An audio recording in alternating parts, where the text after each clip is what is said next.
C'est en 1998 que les premières agences régionales de développement sont apparues au Sénégal. La loi de 1996 portant sur la régionalisation leur avait déjà accordé une place dans le dispositif institutionnel de la décentralisation. Une vision juste du législateur. La mise en place de ces ARD a répondu à un souci des collectivités locales, de pouvoir bénéficier de l'expertise des membres de cette agence-là. Certains même disent que s'il y a une valeur ajoutée dans les textes de 1996, l'ARD vraiment en fait partie. Des années après leur installation, justement, la situation n'avait pas tellement évolué, tellement donné satisfaction.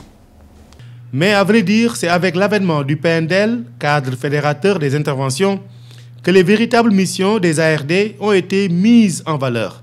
Pour cela, il a fallu procéder à leur restructuration. Aujourd'hui, les missions des ARD sont clarifiées, le statut juridique également. Les mécanismes de leur prise en charge dans la pérennité sont relativement pris en compte. Considérées comme un bras technique des collectivités locales, les agences régionales de développement ont bénéficié d'une expertise technique dont leur intervention au profit des différents ordres de collectivités locales s'est beaucoup focalisée sur les processus de planification locale.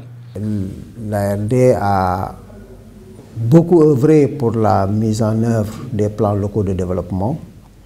C'est dire que c'est un partenariat nouveau, où dans le cadre de l'harmonisation de l'approche de planification, nous avons intéressé les partenaires à venir adopter la même stratégie que le PNDL dans la mise en œuvre des PLD. Plusieurs domaines d'activité sont aussi pris en charge par les agences régionales de développement au profit des collectivités locales. Les acteurs au développement apprécient. Aujourd'hui, les collectivités locales sont en mesure d'entreprendre leurs actions de développement étant sûres qu'elles seront accompagnées par cette agence de développement.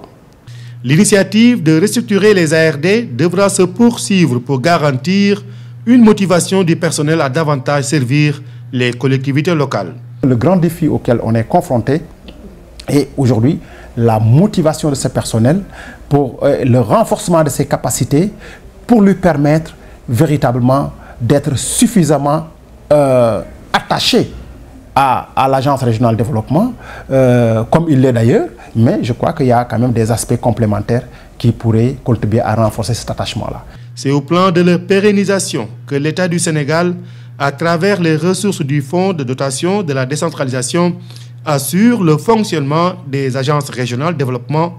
Cette action devra se stabiliser par l'inscription d'une ligne budgétaire propre compte tenu des avantages comparatifs notés. Pour la prise en charge financière des ARD, l'État devait prendre le relais de la Banque mondiale suite à l'appui fourni par cette dernière sur la période 2006-2010. Effectivement, en 2011, l'État a inscrit dans son budget 1,4 milliard et en 2012, 1,450 milliard. Les deux ministères sont en train d'étudier la possibilité maintenant de trouver une ligne budgétaire pour supporter la totalité du fonctionnement des ARD. En plus, il faut relever que les ARD aujourd'hui signent des conventions, des protocoles disons, avec des partenaires financiers et ces derniers participent sous forme de commission dans la prise en charge du fonctionnement de ces ARD.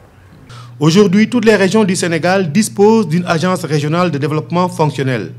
De plus en plus, elle constitue le cadre régional de coordination et d'harmonisation des interventions des différents acteurs. Une particularité qui bonifie la pratique de la décentralisation et du développement local dans notre pays. Un résultat obtenu grâce au PNDL et qui mérite un approfondissement, voire une consolidation.